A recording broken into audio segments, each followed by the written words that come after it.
Good morning, everyone, and thank you for taking the time to join us for our 2021 full year results presentation.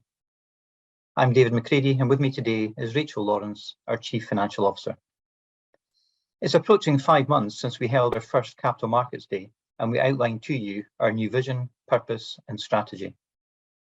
At that event, we also provided you with much more information about our businesses than before, and provided you with more clarity on where we were going. You'll recall that my colleagues outlined the significant opportunities they are focused on and their plans for delivering ambitious growth. As you'll hear this morning, and as we had indicated would be the case, our growth momentum accelerated during the second half of the year. I'm delighted with what we've achieved this year. Since November alone, we've continued to make progress on many fronts. We announced our new medium-term target for lending book growth, CAGR of 15% plus, our planned acquisition of AptPay Limited to support our planned entry into the digital buy now pay later market, a market that is highly complementary to an existing retail finance business. And earlier this month, we announced the disposal of the Debt Manager Services loan portfolio and our exit from the debt purchase market, allowing us to be fully focused on our attractive core lending businesses. Of course, since November, we've also seen the external environment change. There were positive impacts for the economy last year as the pandemic and the government's response evolved, although we continue to see inflationary pressures mount for both households and businesses. Then, more recently, the Russian invasion of Ukraine and the economic war on Russia has created additional uncertainty. However, despite this, I'm confident our prudence and ability to be flexible in managing the group and our businesses to adjust our plans should it be necessary will enable us to navigate the challenges ahead. Our new core purpose will guide us in our decision making. We are here to help consumers and businesses fulfill their ambitions. This morning, we look back at 2021 and update on the performance of our businesses, our financial results, and where we were at the end of the year against our medium-term targets. So let me turn to some of the key headlines and cover how our businesses performed. The group delivered an excellent result with annual statutory profits before tax of £56 million. This near threefold increase in profit compared to last year was predominantly driven by a reduction in impairment charges, with the macroeconomic outlook having improved and the continued benefit of having improved the quality of our lending by focusing on lower risk customers in recent years in both retail finance and vehicle finance. We delivered strong lending growth. New business lending increased 42.1% and total core lending balances increased by 11.6%. We also simplified the group. As you know, we announced the disposal of our legacy asset finance and mortgage portfolios in July last year. We also completed the closure of our legacy One Bill product. Earlier this month, we announced the exit from the debt purchase market and the sale of the full portfolio of loans held by Debt Manager Services. That transaction, which we expect to close during Q2, marks the completion of our plan to simplify the group and will release capital to invest in our remaining businesses. The board approved a new dividend policy last year where 25% of full year earnings per share will be returned to shareholders. The policy reflects the board's desire to return value to shareholders while retaining sufficient capital to support the group's ambitious growth plans. In line with that policy, the board has recommended a final dividend of 41.1 pence, bringing the total dividend for the year to 61.1 pence. Our 5 medium-term targets are called out on the right-hand side, and I'll return to those later in the presentation, including mechanical adjustments we'll be making to targets for cost-income ratio and net interest margin to reflect the removal of DMS from the group. With the simplification of our lending activities complete, we can be even more focused on our remaining specialist lending businesses and capturing the significant growth opportunities in their respective markets. We remain confident in delivering strong growth and attractive returns. With our new vision and purpose defined, it is worth reflecting on why STB is such a compelling investment case and some of the key themes we highlighted at the Capital Markets Day. We've established positions in our specialist lending markets, a proven flexibility in adapting to evolving market conditions. We have excellent growth potential in large markets, and we have a proven ability to generate customer deposits to fund our growth. We have attractive risk-adjusted margins, and we generate attractive returns on capital. And we have a good, stable capital base with capacity for growth. So let me turn now to show the evidence of capturing the opportunities for growth. The bar chart shows the details of our new business lending, including the breakdown of lending by half year from 2019 to 2021. So you can also see the pre-pandemic performance. On the chart, business finance is shown in purple and consumer finance in green. Total new business lending of 1.464 billion was 42.1% higher than last year. The growth in business finance was 48.9% and 39.4% in consumer finance. The momentum we have built is evidenced by the growth rates in new lending between the first and second halves, which were 28.1% and 54.8% respectively. New lending of 839.5 million in the second half of the year was 11% ahead of the pre-pandemic performance during the second half of 2019. We've historically shared one single slide with key metrics for each business in the group headed diversified portfolio, and that same slide is included as an appendix in today's pack. Today and going forward though, we'll share more information on the performance of each of our main business units, starting with V12 Retail Finance today. The table shows details of new, spot and average lending balances, cost of risk, net revenue margin and total revenues. New business lending in retail finance increased by 25.5%, with spot lending balances up 16.2% year on year and also ahead of 2019 levels. Average lending balances increased by 4.4%. The new business lending performance has been driven by the team winning new retailer relationships and expanding our relationships with existing retailers who continue to value the ease of working with us and our digital credit agreements. The net impact of continuing to improve the quality of our lending by focusing on lower risk customers and a non-recurring release in provisions is that the cost of risk reduced to 0.7%. Net revenue margin also reduced to 8.5% as expected, as a mix of lower risk interest-free lending increased. Revenues of 67.7 million was just over 4% lower than prior year. The planned acquisition of AppToPay Limited remains subject to regulatory approval and will accelerate our launch into the digital buy now pay later market. This is a natural expansion of our product offering in retail finance and I expect to be ready to launch during the first half of the year. Same formative slide for vehicle finance, where, just as a reminder, we only operate in the used vehicle market. You may recall from our half-year presentation that lending balances in vehicle finance were relatively flat at that stage, an increase of 0.2%. As we expected, performance improved as the year progressed, and total lending for the full year was up 8%. New business lending increased by 154% and included a record level in Q4. The slower start to 2021, when lockdown restrictions were still in place, meant that average lending balances were lower by 15.9% compared to 2020. We launched both our HP and PCP products for the prime segment during the year, supporting our strategy to improve the quality of our lending mix in vehicle finance. We also saw continued growth in our stock funding proposition that helps dealers to finance vehicles in their forecourts, although that remains a relatively small part of total lending today. Net revenue margin increased to 13.5% as we reverted to our pre-pandemic lending policies and there was a release in provisions. Revenue was impacted by the reduction in average lending balances and reduced to 39.3 million. The key message on vehicle finance is that we now have strong momentum and will see the benefits of that in 2022 as lending balances continue to grow. Turning to real estate finance, where we help provide support for professional property developers and investors. New business lending nearly doubled, and in large part was down to the launch of our Greener Home scheme in June. We wrote 136.9 million of lending to support our customers looking to meet the UK government's clean growth strategy. We have plans to help more customers as we continue to develop the Greener Homes proposition.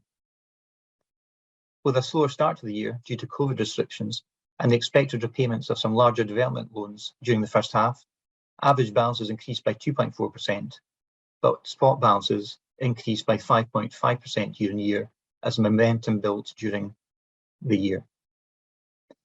Cost of risk remained low, reflecting the quality of the portfolio, and there was only a small impairment charge of 0.1 million, reflecting the impact of more favourable macroeconomic assumptions a low number of customers in default, and continued strong portfolio management. Net revenue margin remained consistent at 3%, and revenue increased slightly to 54.8 million. In commercial finance, where we provide working capital solutions against asset-based security, the majority of lending remained secured against receivables. You'll recall that during the pandemic, we focused on supporting only existing customers, not writing new business. And so the pipeline of deals as we entered 2021 was lower than would normally be the case, and is reflected in the reduction in new business lending. In this business, our existing customers' utilisation of their deed facilities reduced in 2020 and early 2021 as our own trading activity reduced and there was so much liquidity in the market. As we moved through 2021, however, trading activity improved, our existing customers increased their utilisation as the economy opened up, and so spot lending balances increased by 35.8% and average lending balances increased by 17%. The government CBILS and CLBILS schemes closed for new applications during the year, and at the year end, 32.1 million of balances remained outstanding, and we also received accreditation for the Recovery Loan Scheme, and facilities of 13 million were outstanding at the year end, so in total 45.1 million. As a reminder, we did not seek approval to participate in the Bounce Back Loan Scheme. Again, the quality of the portfolio and our strong credit stewardship is demonstrated by the cost of risk, where we had a small release of provisions.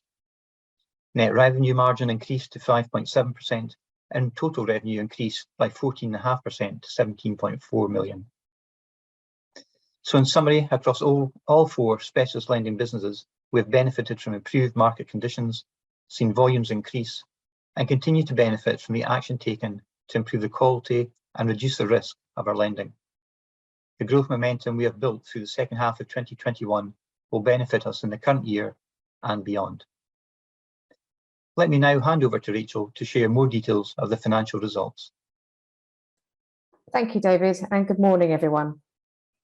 David has given you the highlights of our strong 2021 performance, and I'll now go through them in a little more detail. The group achieved a strong set of results with profit before tax of 56 million, being positively impacted by a significant reduction in impairment charges, driven by a more favourable economic outlook than in 2020. Operating income was down marginally as a result of 1.3% lower average lending balances, loss of income from disposal on non-core portfolios, offset by lower cost of funds. Costs did increase by 11.4 million, but remained flat in the second half of the year. The increase reflects a normalisation of employee remuneration, higher legal costs in DMS, and the reversal of one-off items from H1 2020. Consequently, earnings per share increased from 82.7 pence per share to 244.7 pence per share, and the return on average equity was healthy at 15.9%. Net interest income was flat at 150.8 million. Excluding the non-core portfolios sold in the year, net interest income was 1.6% higher than prior year. There are a number of significant movements to highlight. Firstly, cost of funds reduced by 50 basis points, resulting in 12.5 million lower interest expense in the year. Lower yielding interest-free lending in retail finance, offset by higher volumes, drove a net 3.6 million reduction in interest income, albeit with a corresponding positive impact in the cost of risk. Lower average lending in the high-yielding vehicle finance business reduced interest income by 6.2 million in the year, and the disposal of the non-core portfolios resulted in a reduction of 3.1 million of interest income. Consequently, NIM remained relatively flat at 6.4%. Net fee and commission income reduced by 1.5 million to 15.2 million. As indicated at the half year, the closure of the One Bill product resulted in a reduction of 3.4 million for the full year. However, on a positive note, both the business and consumer finance businesses delivered increased fee and commission income in the period of 1.3 million and 0.8 million respectively, reflecting the increased new business volumes. I'll move on now to operating expenses.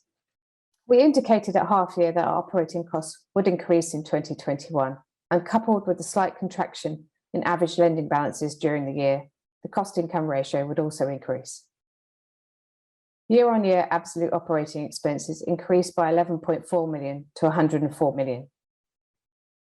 This increase was driven by three main components. Higher employee costs of 5.2 million due to overall remuneration levels returning to a more normalised level, offset by a reduction in FTEs of 5% year-on-year.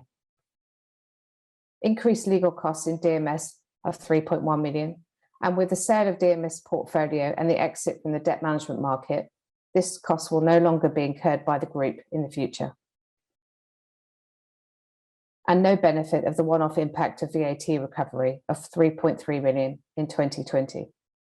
With BAU operating costs in half two being flat to half one, we are confident in our ability to reduce the cost-income ratio as the balance sheet and income lines grow in 2022. Now moving on to ECL and macroeconomic indicators and weightings on the next couple of slides. We have reviewed the macroeconomic scenarios in terms of weightings and the key indicators of unemployment and HPI, given the improving economic environment, and this has resulted in some material reductions. Weightings remain consistent with half year, which were a slight reduction in comparison to 2020 year end, with a severe scenario being reduced from 10% to 5%, with the offsetting increase in the base scenario. A reduction in the peak unemployment rate in all scenarios has been applied, resulting in a weighted average peak unemployment rate of 5.5%, a reduction of 2.8% on the previous year end. HPI peaks and troughs have been aligned to the October 2021 OBR medium forecast.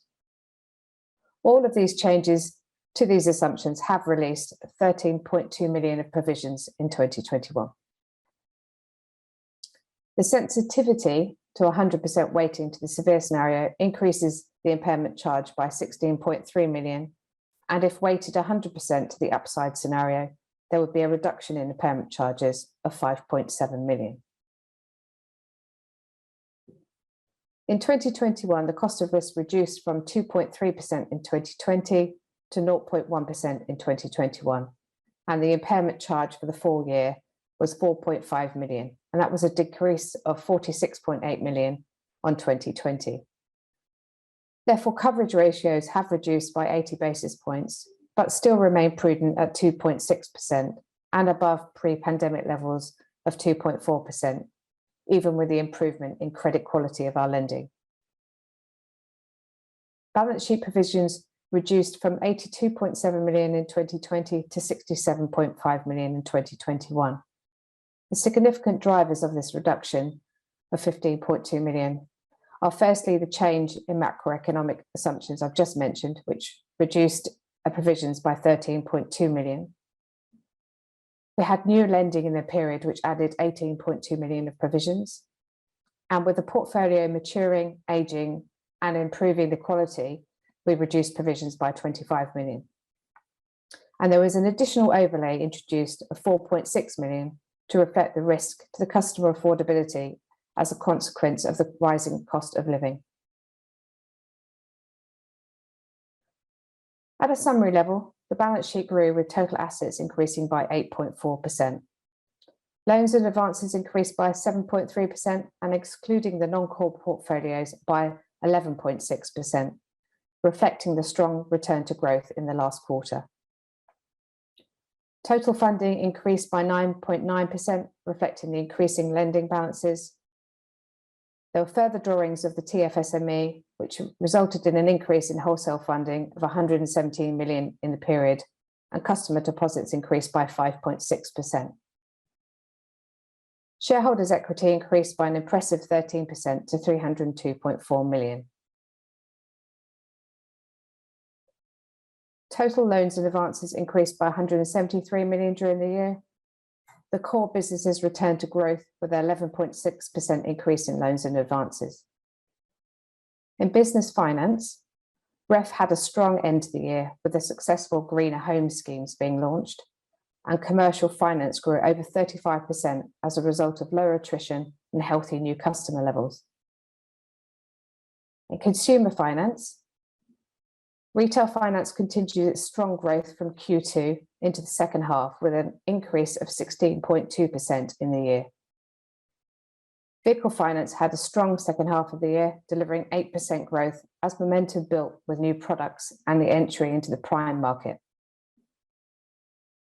The sale of the non-core portfolios during the year reduced loans and advances by 88.4 million. Now, lastly, on to funding and capital. Total funding increased by 9.9% to fund growth in lending balances and the 2022 pipeline of new business.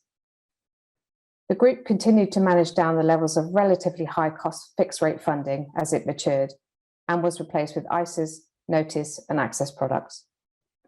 As a result, term deposits reduced from 54% to 46% of total deposits. This reduction and our focus on attracting ISA and notice accounts has reduced the cost of funding during the year to 1.3% from 1.8% from the same period in 2020. We remain well funded and with significant excesses to our regulatory minimums. Our capital position is strong and has improved during the year as a result of the strong increase in profits. RWAs increased by 87.7 million as a result of the growth in lending balances. The CET1 ratio increased by 50 basis points to 14.5%, and this was driven by net profits contributing 230 basis points, which was offset by the reduction in IFRS 9 transitional relief, both quick fix and the original relief, consuming 70 basis points, and the proposed dividends and increases in RWAs consumed 120 basis points. Total capital ratio at 16.8% provides a strong position for growth.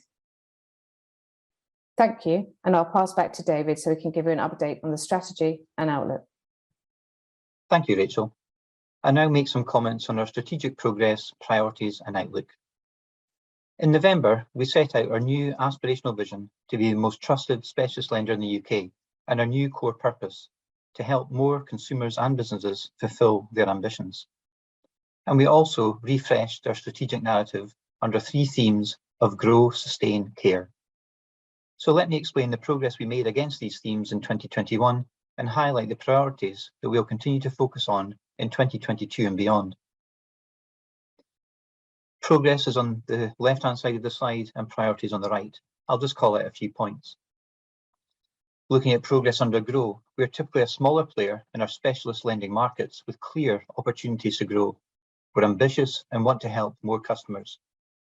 We simplified the group's activities, and this process was finalised earlier this month with the announcement of the DMS portfolio disposal and market exit. These actions make us more focused and will make us more efficient. We also launched new products to help more customers, including HP and PCP and vehicle finance for better quality prime customers and the greener home scheme in our real estate finance business. And we also announced the planned acquisition of AppToPay that will allow us to serve more of our retail partners' needs for shorter term, lower ticket finance for their own customers. These actions supported our return to growth and helped deliver the 11.6% increase in core lending balances. Our priorities under grow will enable us to help even more customers and support us moving towards our medium-term target for loan book growth. We will launch our digital buy now pay later proposition, we'll expand our geographical footprint in business finance, and with the products launched last year on a new platform, we'll now focus on scaling up our vehicle finance business. And at the same time, we'll continue to introduce digital enhancements across our propositions. Under sustain, it was important that we return to a pre-pandemic lending policy. This was completed around the middle of last year and was an important action as we moved from minimising risk during the pandemic to managing risk. We continue to enhance our risk management capability, building on strong foundations to improve our control environment. And we continue to leverage the expertise of our people and their knowledge of the markets they operate in and of the customers they serve. Our priorities under sustain include the need to deliver sustainable growth within our agreed risk appetite. I have been clear that we will not prioritise growth at the expense of other metrics, and we will have years when we deliver above and below 15% in loan book growth. We have a responsibility to manage the group prudently and will focus on the quality and sustainability of earnings. With a clearer focus on 4 specialist lending businesses, we'll optimise our capital efficiency and maintain our CET1 ratio above 12%. The simplification of the group and the exit from the debt purchase market provides the platform as we continue to grow to become much more efficient. Under Care, I was delighted that we continue to receive such positive scores in our customer satisfaction feedback. Our customers do appreciate what we do for them and how we help them. Our investments in technology and open APIs have allowed us to simplify the experience for our business partners and our end customers. 99% of our loan applications in consumer finance are digital and paperless, with most decisions made within a few seconds. I was also delighted with our colleagues' feedback in the annual employee survey. 81% of colleagues said that Secure Trust Bank was a great place to work. It is testament to our supportive and caring culture and clearer direction and strategy. We have demonstrated our commitment to a positive and healthy working environment, and that will remain the case in the hybrid working model we have introduced. And we continue to take well-being and mental health extremely seriously and extended our well-being hour to be a monthly event where colleagues can take time to participate in activities which promote good mental health and positivity. Looking forward under Care, I want us to improve the customer experience further. We're working on introducing new digital and mobile services for customers who save with us, and I'm really excited to see how they will respond to that. We also have a responsibility to the environment, and there are opportunities across our group where we can help our customers with this, including expanding the Greener Home Scheme and the finance we now provide for electric vehicles. So we're well positioned for when the second-hand electric vehicle market grows. I'm also committed to improving diversity and inclusion, particularly in our management levels. So we've achieved an awful lot in the last 12 months under Grow, Sustain and Care, and there are further opportunities for continued progress. I also want to give you visibility of the recognition we've received for the work we do to help our colleagues and our customers. Accreditations are a useful indicator of how we're performing in key areas. We work with a number of partner organisations to monitor our workplace culture and are proud to be listed on all 3 of Great Place to Work's UK Best Workplace listings, especially as this is based on direct feedback from our colleagues. Diversity and inclusion is a key focus, and we were awarded the Employers Network for Equality and Inclusion's Silver Tide Mark last year, as well as retaining our Disability Confidence status. We've also made a commitment to sign the Women in Finance Charter. In recent years, we've been working with Business in the Community, the largest business-led membership organisation dedicated to responsible business, and towards the end of last year, we completed the Responsible Business Tracker to provide an assessment of our performance against the Responsible Business Map, which is aligned with the UN's global goals and encompasses ESG criteria. We will use that insight to guide our future progress and initiatives. The last 2 accreditations on the slide relate to the standard of service we provide to our customers. Once again, we picked up Trusted Service Awards across all businesses that we collect FIFO feedback for. And we've also held the government's Customer Service Excellence accreditation for 9 years now. The report from their latest assessment commended us for putting customers at the heart of everything we do. It is pleasing and reassuring that our efforts to help colleagues and customers is recognised and that our delivery is aligned to our core purpose. Let me now turn to where we stood at the end of 2021 against our 5 medium-term performance targets. In the top row, the targets are in light blue text and the actuals for 2021 in green. We are currently achieving 4 of the 5 measures, with a cost-income ratio the one exception. This is not unexpected given the slowdown lending in 2020, the slight balance sheet contraction in 2021, and the increased costs that Rachel already covered.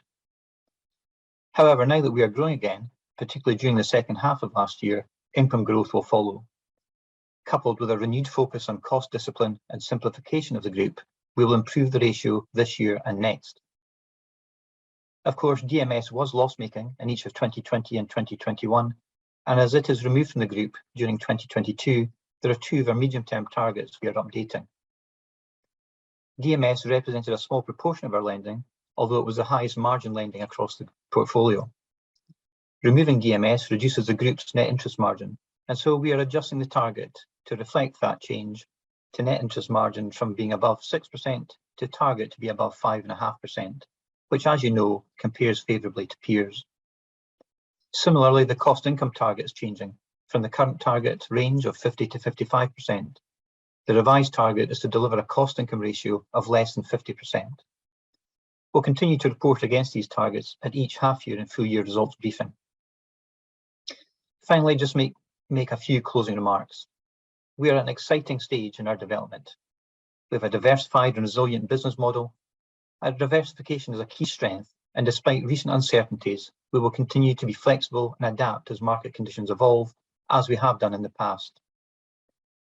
With the actions we have taken to simplify the group, we're now 100% focused on our attractive and specialist lending businesses. We demonstrated at the Capital Markets Day the many opportunities for growth across these businesses. We've started to grasp those and will continue to do so as we leverage our market expertise, partner relationships, and digital capabilities. Our capital and liquidity positions are strong, and the disposal of the DMS portfolio will release capital we will use to support the growth of our remaining businesses. The group performed well in 2021, delivering record profits of £56 million, made significant progress against our medium-term targets, and is on track to achieve all of those medium-term targets. That brings the presentation to a close, and we'll be happy to take any questions that you may have. Thank you.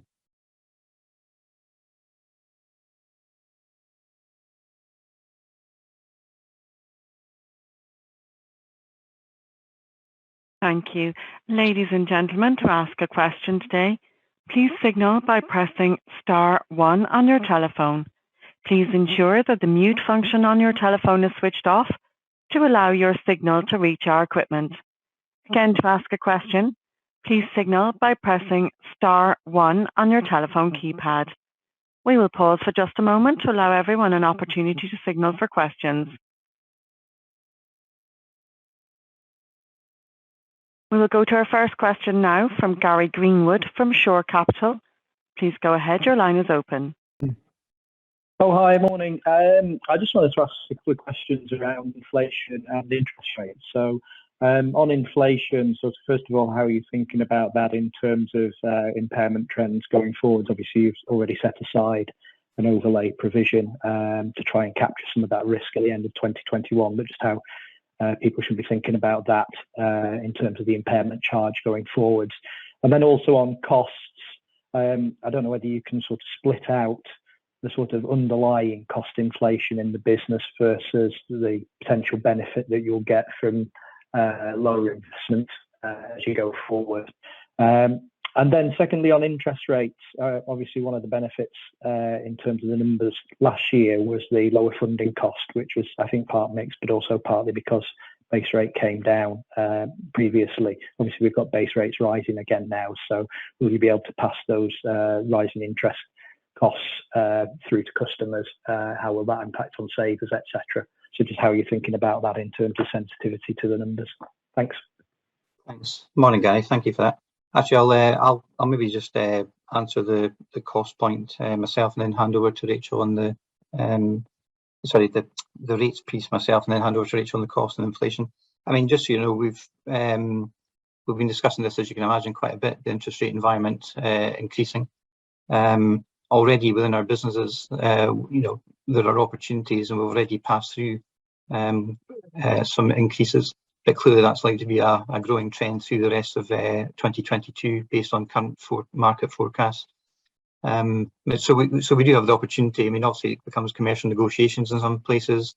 In some parts of our business, we've already passed through rate card increases, which is pretty much in line with what the competition is doing. If I think about vehicle finance, for example, and in retail finance, our contracts typically have terms in them that sort of 30, 60 days allow for the negotiation to take place for interest rate movements and changes to the subsidy that would be paid to us.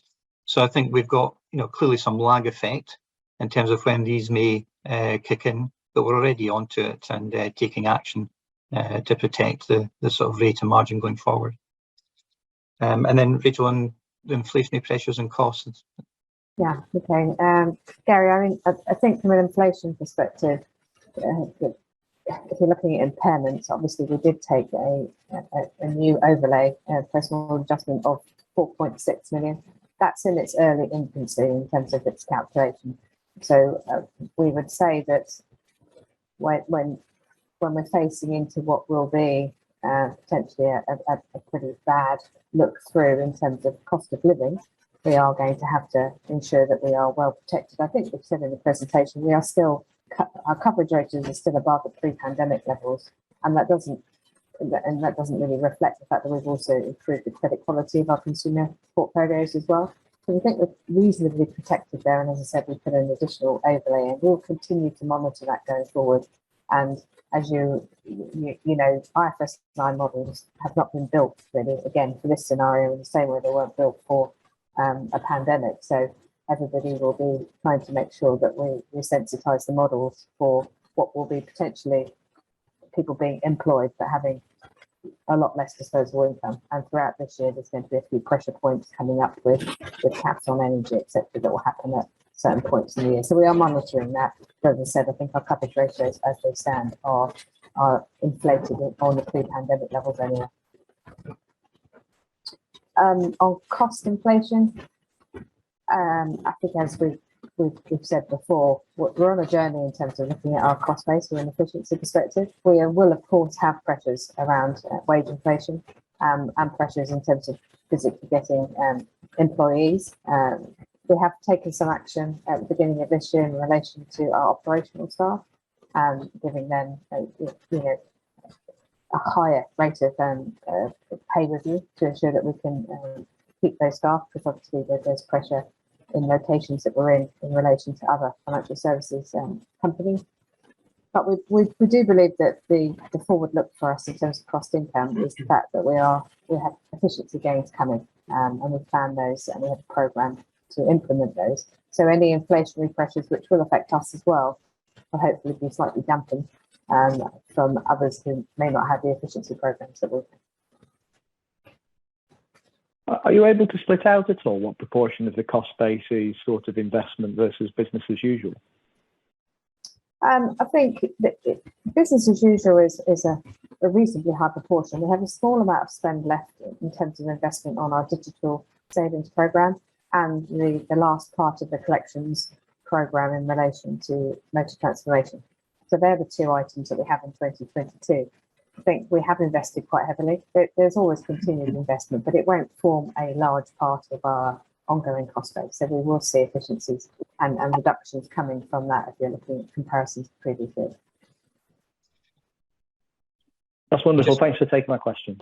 Okay. And so, Gary, sorry, just one more bit of colour I could give. I mean, I think it is called out in one of Rachel's slides on operating expenses, but in our headcount was a 5% reduction last year. I mean, another thing, just so you're aware, is the DMS business has about not far off 20% of our remaining headcount. So clearly that will also not exist by the end of this year, based on the current plans and migration, etc. So just to give you some flavour in terms of, yes, there are inflationary pressures, but there's also known changes. And as we put through some of the structural change, simplify the group and continue the digital investments, there's further operational efficiency improvements to come. That's great. Thank you very much. Thanks. Thank you. As a reminder, ladies and gentlemen, to ask a question, please signal by pressing *1 on your telephone keypad. That's *1 to ask a question.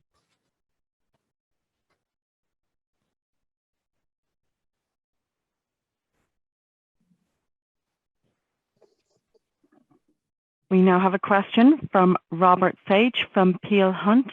Please go ahead. Yes, good morning. I've got a couple of questions. The first relates to your commentary that you returned to pre-pandemic lending policies in the middle of 2021. And I was just wondering whether sort of recent developments in terms of inflation, interest rates, geopolitics, etc., is causing you to reconsider that in any parts of your book, or whether you will continue with these same lending policies through 2022. The second question I've got is that in terms of the dividend, you've got a fairly clear payout ratio policy. I was just wondering, I mean, in the eventuality, the theoretic eventuality that your earnings are lower this year than last year because of a normalization in the cost of risk, should we expect to see the dividend fall, or would you more sort of lead us towards thinking in terms of a stable dividend in that scenario? Yeah. Well, I'll cover the latter point first, Robert. Thank you for the questions. Listen, I think all we could say at this point in time is the dividend policy, as you know, is 25% of EPS. That's what has driven the board's recommendation for the final dividend in 2021. So I think you could take that as an indication of the go-forward position. But clearly, it's quite hard to predict right now where we'll end up exactly in 2022 and what decision the board may take. But I think we have listened and we've been told that consistency is important. And so we've got a policy which gives the ability to be consistent, but I can't really predict what will happen this time next year. So, you know, hopefully that covers part of what I can answer for that question. On the pre-pandemic lending, listen, I think the key thing here is, quite rightly at the time, there was quite blunt approach taken to adjusting some of our credit decisions through the early stages of the pandemic. The reality is that I believe we could be more surgical in that type of intervention currently and going forward when required. So we certainly need to be considered and reflect very carefully on the squeeze on cost of living standards and affordability. Hence that, you know, adjustment that went into the provision at the end of 2021. But we are closely monitoring, as you would expect, the performance of our books. There's two things to say. Clearly, most of the exposure and most of the impairment charge comes from the consumer portfolios. Let's remember that the retail finance portfolio is focused on prime credit quality customers. You know, the shift to interest-free credit over the last 2-3 years has really protected us against the uncertainty. So I think it is just worth remembering that 75% more or less of the unsecured consumer credit that we issued in that book, and it's low-risk prime credit quality customers. On vehicle finance, we clearly have got more of a spread and mix of business. We're also on a similar journey to improve the quality of lending, and that's why the launch of HP and PCP in prime segment was our important deliveries last year. But I would expect more in that business, accepting it's only a quarter of our unsecured consumer credit, that you'll have more pressure on lower income customers, as is always the case. So, you know, I can't tell you, we've made some small adjustments, which is just viewed as BAU, you know, based on the data and insight that we've got, and to reflect the fact that in our affordability calculations, we need to put in some buffers to protect ourselves against the writing business for customers who are likely to feel the squeeze in the months and through the rest of the year. So we've already taken some what I would call surgical action. We're being prudent and we're being flexible, but the pre-pandemic change, I think, was more blunt. And I think it's appropriate to remember we're here to support our customers and also protect the business by being a little more data-driven. So some action already taken, and we'll continue to monitor it, but on the vehicle finance business really in particular. Thank you very much.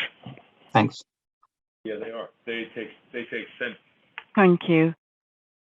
We'll now go to our next question from Edward Firth from KBW. Please go ahead.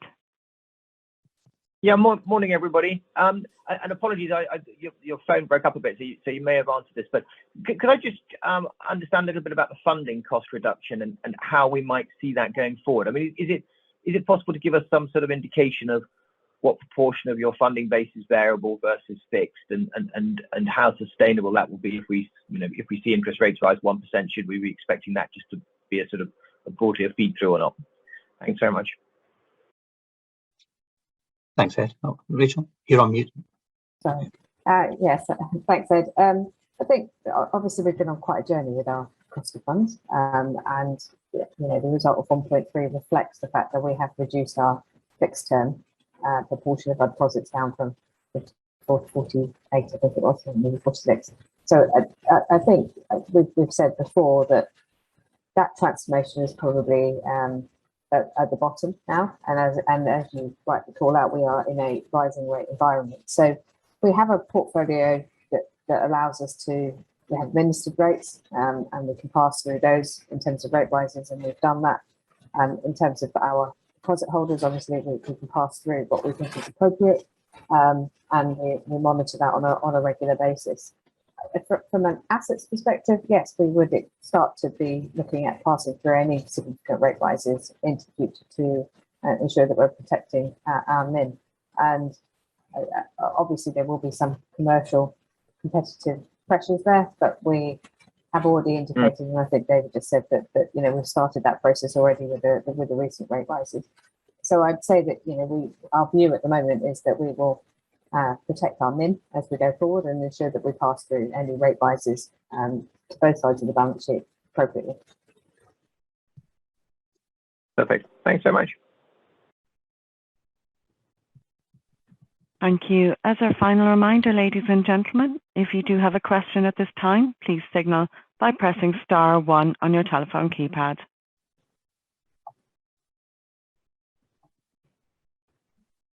It appears we have no further questions at the moment. I'd now like to turn the conference back to the management team for any additional or closing remarks. Okay, well, listen, thank you for joining this morning, also for those questions. Just a short few comments really to highlight a few key messages that I think it's important to wrap up on. Secure Trust delivered an excellent financial performance last year in 2021, profits before tax of £56 million. We're now more focused on the 4 specialist lending businesses, each of which have got strong growth prospects. We're already growing strongly, with new business up 42% last year and core lending balances up 11.6%, and we expect to continue to grow, albeit mindful of the economic uncertainty. We've taken swift action to simplify the group last year, and that will allow us to become much more efficient. We're continuing to see the benefits of focusing more on lower risk, prime credit quality customers. The board has proposed a final dividend of 41.1 pence, in line with the policy to return 25% of EPS to shareholders, so dividends for the full year 61.1 pence. And we have really strong momentum that we've taken out of 2021 and continued into 2022. So we look forward to talking to many of you in the coming days, and then also updating you on our half-year results for 22 in early August. But for now, thank you again for joining us, and have a good day. Thank you. Thank you.